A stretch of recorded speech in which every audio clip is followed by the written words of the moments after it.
हरिओम। तो पूछ रहे हैं कि मैं तो जिम जाता हूं, फिर योग क्यों करूं? संजीव, बहुत अच्छा है आप जिम जाते हैं, जरूर जाएं। लेकिन ये बात ध्यान रखें कि जो जिम है वो आपके शरीर के बाहर की मांसपेशियों को मजबूती देता है, सुदृढ़ करता है, बलिष्ठ करता है, और आपका जो बाह्य ढांचा है शरीर का वो आकर्षक बना देता है। तो जिम बाहर के शरीर पर ध्यान दे रहा है। लेकिन यदि आप देखो, शरीर केवल बाहर ही थोड़ी है। जो आपको दिखता है केवल उतना ही शरीर थोड़ी है। ये तो ऐसे ही है जैसे एक मकान हो और मकान के बाहर की दीवार हो और उस पे आपने क्या पेंट किया है, कैसा प्लास्टर किया है, टाइल लगाए हैं, पत्थर लगाया है, क्या किया है। लेकिन उतना ही घर थोड़ी होता है। घर तो अंदर है। बाहर बाहर की धूल, धूप, धुआं, गंदगी से बचाव के लिए बाहर की स्थिति ठीक है, लेकिन कुछ अंदर है। शरीर तो अंदर है, जीवन तो अंदर है। जिम की एक्सरसाइजेस में वो जो अंदर है उस पर भी थोड़ा प्रभाव पड़ता है, लेकिन जो और उसके गहरे अंदर है, सूक्ष्म, अति सूक्ष्म स्तर पर जो जीवन बह रहा है, जो अंग प्रत्यंग है, वहां पर उनकी पहुंच नहीं है। योग एक ऐसी प्रैक्टिस है जिसकी पहुंच शरीर के स्थूल से स्थूल और सूक्ष्म से सूक्ष्म स्तर तक है, और केवल शरीर तक ही नहीं, फिर मन के स्थूल भाग और मन के जो सूक्ष्म भाग है, जो 10 भाग में मन बटा हुआ है, फिर बुद्धि का जो स्थूल भाग है और बुद्धि का जो सूक्ष्म भाग है, जो विवेक है, वहां तक। और केवल बुद्धि ही नहीं, फिर जो आत्म तत्व है, वो जो आत्मा है, वहां पर भी जिम की एक्सरसाइज हमें आत्म तत्व तक नहीं पहुंचा पाएंगे, लेकिन योग के अभ्यास आपके प्राणों को सबल करेंगे, आपकी इंद्रियों को बल देंगे, बुद्धि की सूक्ष्मता को पैदा करेंगे, शरीर में लचीलापन और मजबूती और सुदृढ़ता लेकर आएंगे, बल को बढ़ा देंगे और मन को शांत करेंगे। तो ये ऐसे ही है जैसे आप भोजन कर रहे हैं और थाली में केवल आप रोटी रोटी खा लें, केवल दाल खा लें, तो कंप्लीट डाइट नहीं हो पाएगी।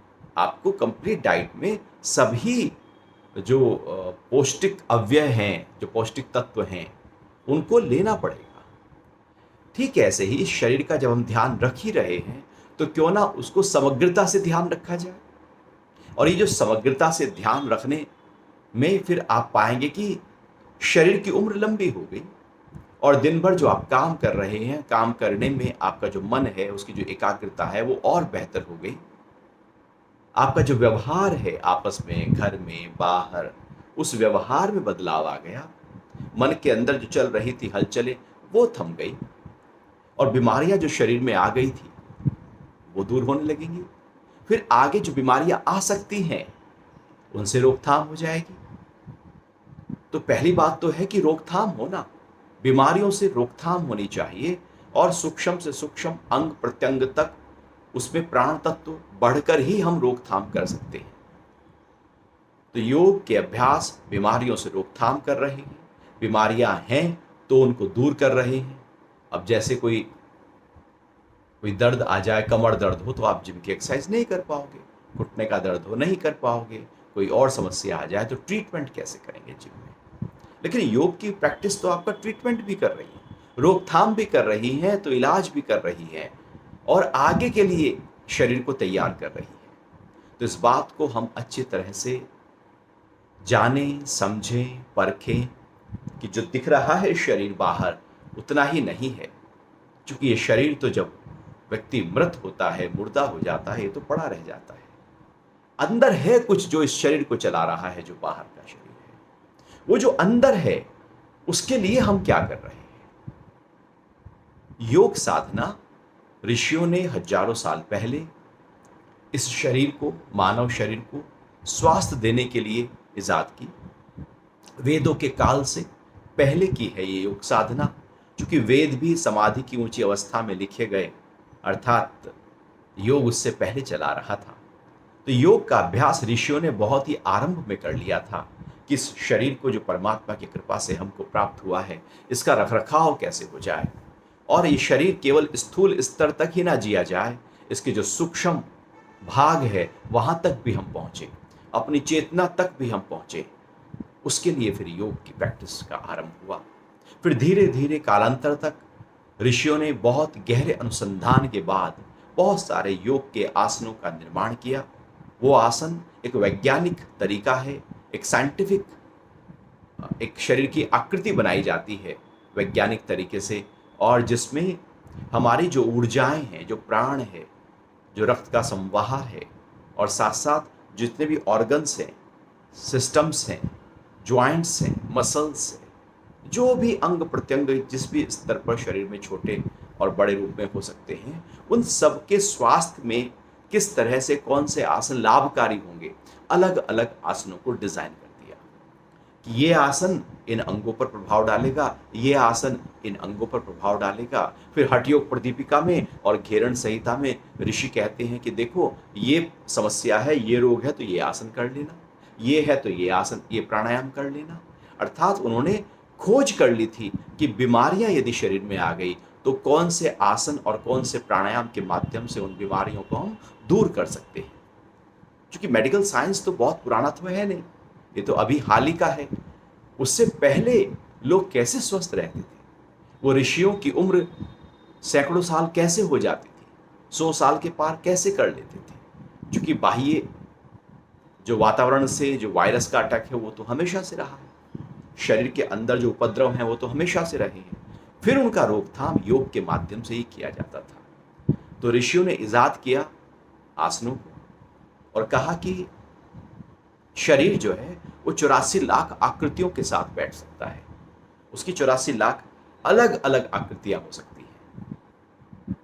जैसे 84 लाख योनियां हैं बाहर, तो हर योनि की एक आकृति है। तो 84 लाख ही आसन बता दिए। कहा कि जो भी आसन है, जो भी आप बैठे हो, अगर आपकी स्थिरता है और सुख की अनुभूति हो रही है तो समझो कि वो आसन है, स्थिर सुखम आसन। तो आप जब भी उठ रहे हैं, बैठ रहे हैं, आप लेटे हैं, आप किसी ना किसी आसन में होते हैं। तो यदि उसको स्थिरता और सुख के भाव के साथ कर लें तो वही आसन हो जाएगा। तो इस तरह से ये योग के आसन हमारे शरीर के स्वास्थ्य में, शरीर के निर्माण में, रोगों से रक्षा में बड़ी मदद करते हैं। और फिर ऋषियों ने कहा देखो आसन जो है थोड़ा स्थूल स्तर पर काम करेंगे, लेकिन शरीर जो है वो और गहरे स्तर पर भी होता है, उसके अलग और डायमेंशंस हैं, जो प्राण के स्तर पर कार्य करता है, एनर्जी के स्तर पर कार्य करता है। तो वहां के लिए उन्होंने प्राणायाम को रिसर्च करके बताया कि इस तरह से यदि आप प्राणायाम करें, शरीर में इस तरह से हवा लें और हवा निकालें, सांस भरें और सांस निकालें, इन दो नथुनों का इस तरह से प्रयोग करें कि वो शरीर के प्राणों के संतुलन में सहायक हो जाए, तो प्राणायाम आपके स्वास्थ्य में लाभकारी हो जाएंगे। तो हठ योग में फिर 8 प्रकार के प्राणायाम बता दिए। महर्षि पतंजलि ने 4 प्रकार के प्राणायाम बताए कि इन प्राणायामों के माध्यम से आप बैलेंस करो अपने प्राणों को, क्योंकि प्राण ही है जो शरीर के सारे अंग प्रत्यंगों को चला रहा है। आसन से हमने शरीर के अंगों पर, उनके स्वास्थ्य पर ध्यान दे दिया कि उस अंग में प्रॉब्लम ना हो, वहां पर सर्कुलेशन बढ़ जाए, वहां पर मल इकट्ठा ना हो, और उन अंगों को उससे पीछे जो एनर्जी मिल रही है, प्राणिक ऊर्जा, तो वो प्राणायाम के माध्यम से कह रहे हैं कि अच्छा जो पीछे से सोर्स आ रही है उसको ठीक करो। तो अंगों को ठीक करो आसन से, पीछे की सोर्स को ठीक करो प्राणायाम से। तो प्राणायाम अलग अलग अभ्यासों के माध्यम से, इसलिए अनुलोम विलोम प्राणायाम, सूर्य वेदी प्राणायाम, शीतली प्राणायाम, शीतकारी प्राणायाम, भस्त्रिका प्राणायाम, उज्जाई प्राणायाम, भ्रांति प्राणायाम, मूर्छा, प्लावनी, केवली, अलग अलग प्राणायाम, फिर बाह्य कुंभक, आभ्यंतर कुंभक, फिर स्तंभ वृत्ति, फिर बाह्य आभ्यंतर विषयाक्षेपी, ये 4 महर्षि पतंजलि के प्राणायाम अलग अलग तरीकों से अपने एनर्जी जो लाइफ फोर्स है उसको बैलेंस कर लो। तो फिर अब ऋषियों ने देखा अच्छा इसके पीछे भी कोई और सूक्ष्म तत्व है। तो कहा कि देखो ये जो मन है आपका, ये जो बुद्धि है आपकी, जो श्वास से भी सूक्ष्म है और जो दौड़ती रहती है, भागती रहती है, कोई नेगेटिव ख्याल ले आएगी, कोई दुख ले आएगी, कोई भय ले आएगी, कोई चिड़चिड़ापन, कोई क्रोध, कोई उन्माद, कुछ ना कुछ इसमें चलता रहेगा। आपने शरीर के अंगों को फिट कर लिया, लाइफ फोर्स को, प्राण को ताकत दे दी, लेकिन मन यदि बिखर गया तो भी बात नहीं बनेगी। तो ऋषि कहते हैं चलो फिर प्रत्याहार की साधना करो, धारणा की साधना करो, ध्यान की साधना करो, जिससे आप अपने इस मन को सजा सको, संवार सको, इसको शांत कर सको, एकाग्र कर सको, इसमें सहजता, मधुरता, सरलता ला सको, प्रसन्नता, उत्साह, उमंग और उल्लास का संचार इसमें कर सको, इसकी जो नेगेटिविटी है वो दूर हो जाए। तो हम फिर ध्यान का अभ्यास करते हैं, हम बैठते हैं अपने साथ और ध्यान की प्रैक्टिस हमारे मन के स्तर पर काम करती है।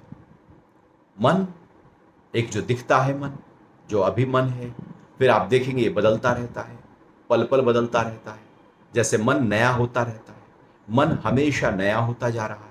अभी ये समस्या है, थोड़ी देर बाद मन कुछ और ख्याल ले आएगा, वो समस्या है, कुछ और ले आएगा, वो इच्छा है, कुछ और ले आएगा। कितनी बार मन बदल जाता है, एक होता तो एक जैसा ही रह जाता, एक तो नहीं। मन तो वृत्तियों से, तरंगों से, वेव से बदलता रहता है। तो ये जो बदल रहा है मन, ये जो वृत्तियों से भरा है मन, लहरें इसमें उठती रहती हैं। ये लहरें किसी भी दिशा में जा सकती हैं। जैसे एक नदी है और वो नदी बह रही है पहाड़ों से, हिमालय से बह रही है अलकनंदा और भागीरथी, और किनारों पर होकर वो ऋषिकेश के बाद हरिद्वार से बहती हुई किनारों के साथ साथ गंगा सागर में जाकर मिल जाती है माँ गंगा। तो नदी है, एक व्यवस्था के तहत चल रही है। अब ऊपर ग्लेशियर फट जाएं, एकदम कोई पानी बहुत तेजी से फ्लो आ जाए, अब क्या होगा? वो नदी जो है, वो जो अपने किनारों से बहकर चल रही थी, वो किनारों को तोड़कर अब बाहर की तरफ बहकर चलनी शुरू करेगी। उसको बाढ़ कहा जाएगा। वो नदी नहीं, वो पूजनीय नहीं, वो नहाने योग्य पहले थी, अब नहाने योग्य नहीं, अब उससे दूरी बनाई जाती है। मन भी जब व्यवस्था के अनुसार संतुलित होकर आराम से एकाग्र होकर बहता है तो वह मन अच्छा मन होता है, व्यवस्थित मन होता है, बैलेंस्ड माइंड होता है।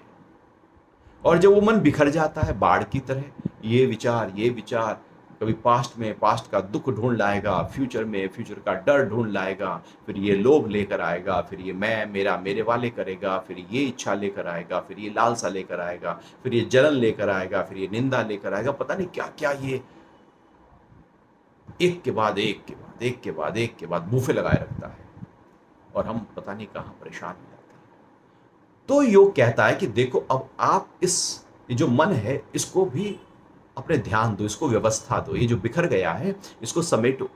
जैसे पानी का गिलास से भरा हुआ पानी यदि बिखर जाए तो पानी ऐसे बिखर जाता है सारे, ऐसे मन ऐसे बिखर गया है। जैसे शरीर पर ध्यान ना दिया जाए तो शरीर एकदम थुलथुला होकर बिखर जाता है। बहुत लोगों का शरीर बिखर जाता है क्योंकि सही समय पर ध्यान नहीं दिया है, और ध्यान देना शुरू करेंगे तो फिर वो समझ जाता है। ऐसा कोई शरीर नहीं कि जो बिखरा हो और ध्यान दिया जाए वो सधे ना, ऐसा कोई मन नहीं जो बिखरा हो और ध्यान दिया जाए सधे ना। तो योग के ये अभ्यास, ये ध्यान की क्रियाएं, ये प्राणायाम का अभ्यास आपके उस मन को साधने में मदद करेगा, उसको एकाग्र करेगा, उसको ठहराएगा, उसको फोकस करेगा। अभी जो फोकस नहीं हो पा रहा है उसमें प्रसन्नता लेकर आएगा। अन्यथा मन दुखी, बैठा बैठा दुखी हो जाते हैं। हम बैठे हैं और दुखी हो गए, क्यों दुखी हो गए पता नहीं, सब ठीक है, हाँ ठीक है, मन में उत्साह है, नहीं है, क्यों नहीं है पता नहीं, बस यही चलता रहता है क्योंकि हमने अपने पोस्चर का ध्यान नहीं दिया। गीता में एक श्लोक आता है कि समम काया शिरो ग्रीवम, कि अपनी काया को, सिर को और ग्रीवा को एक सीध में रखना, मतलब सीधे बैठो, सीधे चलो। एक पोस्चर है जो आपकी पूरी बॉडी एनर्जी को बैलेंस करता है। यदि आपने अपने आप को सीधा रखा है तो पूरी स्पाइन जो है वो आपकी सीधी रहती है, और वहीं पर सारे चक्र हैं, मूलाधार, स्वादिष्ठान, मणिपुर, अनाहत, विशुद्ध, आज्ञा, सहस्रार, वहीं पर कुंडलिनी शक्ति मूलाधार चक्र में स्थित है। और यदि आप अपनी गर्दन को, कमर को झुकाकर बैठेंगे तो जो एनर्जी है वो इम्बैलेंस होने शुरू हो जाएगी, और वही एनर्जी आपके शरीर को चला रही है, मन को ऊर्जा दे रही है। तो जो झुके बैठे रहते हैं, गर्दन को झुकाए रखते हैं, उनका मन कभी भी खुश नहीं रहता, वो स्वस्थ मानसिकता वाले लोग नहीं होते। जैसे कोई दुख आ जाए जीवन में, परेशानी हो, तो हम कहते हैं ना भैया मुंह लटकाए क्यों बैठे हो। तो मुंह कब लटकता है हमारा? जब दुख हो जीवन में, कोई हानि हो गई, कोई पराजय हो गई, कोई अपमान हो गया, तो हमारा मुंह लटक जाता है। जब मन अपसेट है तो बॉडी भी आपकी आगे की ओर आ जाएगी। लेकिन आप लैपटॉप पे बैठे हैं, मोबाइल पर हैं, या टीवी देख रहे हैं, या बैठे हैं गर्दन को झुकाए, तो मन जो ठीक था पोस्चर के कारण से अब मन गड़बड़ा जाएगा। तो मन का असर तन पर आता है, तन का असर मन पर जाता है। तो यदि हम दिन भर पोस्चर को ठीक नहीं रखेंगे तो आपका मन कभी ठीक नहीं रहेगा। और योग के आसन उसी पोस्चर को ठीक करते हैं, और जब पोस्चर ठीक होता है तो मन आपका स्वस्थ होने लगता है। तो आसन, प्राणायाम और ध्यान के अभ्यास हमारे शरीर के, मन के, प्राणों के और सूक्ष्म आत्म तत्व तक के हमारे जो स्वास्थ्य है उसको हमें दिलाने में मदद करते हैं। तो इस तरह से ध्यान के अभ्यास हमारे मन को शांत करते हैं, बुद्धि में विवेक पैदा करते हैं। फिर वो बताते हैं कि जीवन में क्या सही है, क्या गलत है, क्या करें और क्या ना करें। अभी तो संशय बहुत है, क्या करें क्या ना करें, खाएं ना खाएं, जाएं ना जाएं, ये करें ना करें, ये निर्णय लूं या ये नहीं लूं। इसमें बहुत समय निकल जाता है।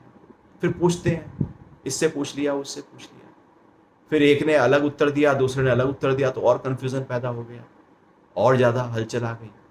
तो बुद्धि में निश्चय भाव नहीं है। योग के अभ्यास बुद्धि में निश्चय भाव, सुदृढ़ता और संकल्प शक्ति को बढ़ाएंगे और बताएंगे क्या सही है, जो वास्तविकता में सही है हमारे लिए और सबके लिए, वो उस कार्य के लिए हमें प्रेरित करेंगे। लेकिन जो संशय से भरी हुई बुद्धि है, वो संशय से भरी हुई बुद्धि कभी भी सही निर्णय देने नहीं देगी। योग के अभ्यास, ध्यान की क्रियाएं हमारे अंदर विवेक को पैदा करती हैं, और जब विवेक पैदा होता है तो सही, जैसे टॉर्च आ गई हो, तो टॉर्च हमारे पास है, रोशनी हमारे पास है, तो हम आराम से अंधेरे में रास्ता तय कर लेंगे। और टॉर्च ना हो, लाइट ना हो, तो अंधेरे में रास्ता पार करना बड़ा मुश्किल हो जाएगा, हम गिर सकते हैं, चोट लग सकती है। ध्यान की क्रिया यही कार्य करती है, विवेक को जगाकर सही और गलत का निर्णय करने में मदद करती है। और जब विवेक जागने लगता है तो हम और गहरे स्तर पर कार्य करते हैं, और पीछे जाते हैं, और चित्त में जो हमारे पास्ट की बहुत सारी बातें पड़ी हुई हैं उनकी सफाई का काम शुरू हो जाता है। जो भी कुछ अंदर कचरा भरा पड़ा है इस जन्म का, एक ही दिन में हम न जाने कितने कर्म कर लेते हैं, तो इस जीवन में कितने कर्म किए होंगे, और इससे पहले न जाने कितनी योनियों में हम होकर आए हैं, उसमें कितने कर्म किए होंगे, सबका सूक्ष्म भाग हमारे चित्त में पड़ा है। वो जो योग के अभ्यास है उन सब को झाड़ू लगाने का काम करता है, सफाई का काम करता है, सब स्वाहा हो जाते हैं। और फिर जो हमारा आत्म तत्व है, जो मैं हूं, मेरा होना, मेरा स्वरूप, चिदानंद रूप शिवोहम शिवोहम, वो जो मैं हूं, शिव रूप, उसको हम अनुभव करने लगते हैं। तो इस तरह से योग के अभ्यास देखो कितने स्थूल रूप से शुरू करते हैं, बीमारियों से शुरू करते हैं, बीमारियां ठीक हो गई, रोकथाम हो गई, फिर शरीर को स्वास्थ्य दिया, मांसपेशियों को लचीलापन दिया, हड्डियों में लचीलापन दिया, सारे जितने भी सिस्टम्स हैं उनको बल दिया, सारे इंडोक्राइन ग्लैंड्स के स्वास्थ्य और उनके सिक्रेशंस को बल दिया, और सूक्ष्म तंतुओं पर प्रभाव डाला, नर्वस सिस्टम पर प्रभाव डाला, रक्त के संचार को व्यवस्थित किया, फिर प्राण जो पूरे शरीर में बह रहा है उस पर काम किया, फिर जो इंद्रियों का व्यापार है दिन भर, देखना, सुनना, बोलना, सूंघना, उनको बैलेंस किया, फिर मन जो लगातार दौड़ता रहता है उस मन में एकाग्रता, फोकस और ठहराव दिया, फिर जो बुद्धि है, बुद्धि में जो संशय भरे हुए हैं उसमें निश्चात्मिका दी, और फिर विवेक को जगाया, विवेक ने सही और गलत का निर्णय हमें बताया, और उसके बाद चित्त में पड़े हुए संस्कारों की सफाई का काम शुरू हुआ, और उसके बाद हम अपने स्वरूप के अनुभव, जो मैं हूं, अपनी चेतना जो पूरे ब्रह्मांड में व्याप्त है, इस शरीर में भी है और वहां भी है, उस समग्रता, उस अद्वैत का हम हिस्सा हो जाते हैं।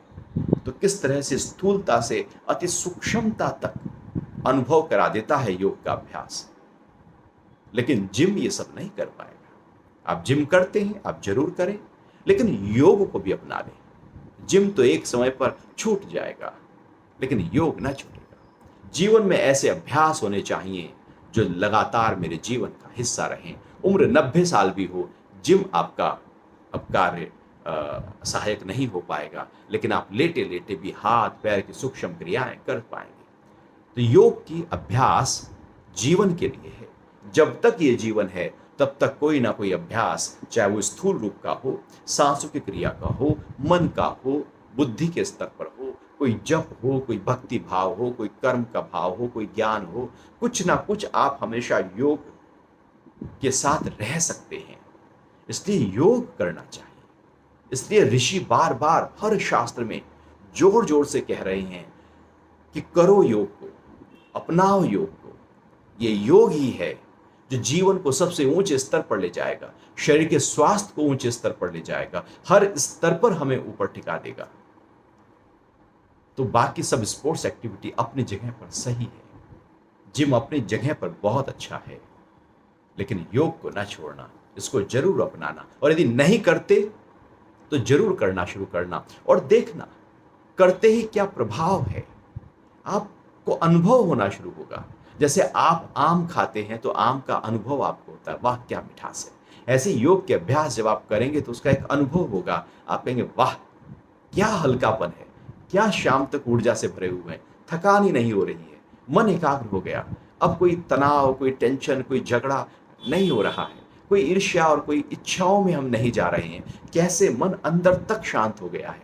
आप पाएंगे जीवन की दिशा एक अलग तरीके से कार्य कर रही है, जीवन की यात्रा ही सुगम और सरल हो गई है। इसलिए योग करें।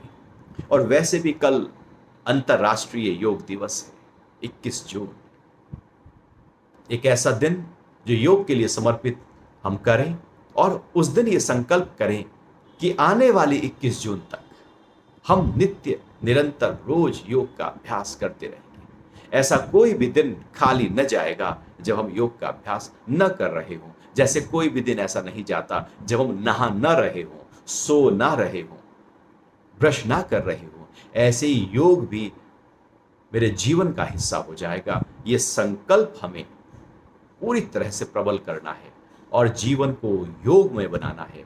और अपने घर के सभी लोगों को भी योग की आदत डालो, क्योंकि यदि योग जीवन में आ गया तो आप निश्चित मानिएगा आपका मेडिकल का जो खर्चा है, जो बहुत ज़्यादा समस्या बनकर खड़ा हो जाता है, छोटी छोटी बीमारियां बड़ी परेशान कर देती हैं। आप डॉक्टर के पास जाएं, 400, 500, 800, 1000, 1200 रुपये वो फीस ले लेंगे, क्योंकि आपने शरीर का ध्यान नहीं रखा। फिर आप कहोगे पैसा नहीं है, अब दवाई भी लानी है, डॉक्टर को भी दिखाना है, इतना सारी समस्याओं से आप जूझेंगे। क्यों ना योग का अभ्यास करके आप अपने शरीर को चुस्त दुरुस्त ही रखें, तो बीमारियों की तरफ आपको जाना ही नहीं पड़ेगा। तो योग करें, रोज करें, क्योंकि योग देगा आपको स्वास्थ्य, मन की शांति, बुद्धि की एकाग्रता, आपके कर्मों में कुशलता। जो भी आप काम करते हैं, आप दुकान पे जाते हैं, ऑफिस में जाते हैं, आप खेती करते हैं, आप रिक्शा चलाते हैं, आप जो भी काम कर रहे हैं, आप डॉक्टर हैं, इंजीनियर हैं, जज हैं, आप नेता हैं, जहां भी आप हैं वहां पर आपकी जो कार्य करने की क्षमता है उसमें वृद्धि हो जाएगी। यदि किसान कार्य कर रहा है और वो योग का अभ्यास भी कर रहा है तो किसानी का कार्य में क्षमता में वृद्धि हो जाएगी। हर स्तर पर योग हमारे जीवन में रक्षा कर रहा है। तो क्यों ना योग की शरण में हम जाएं और अपने इस जीवन को दिव्य बनाएं, स्वस्थ बनाएं। हरि ओम।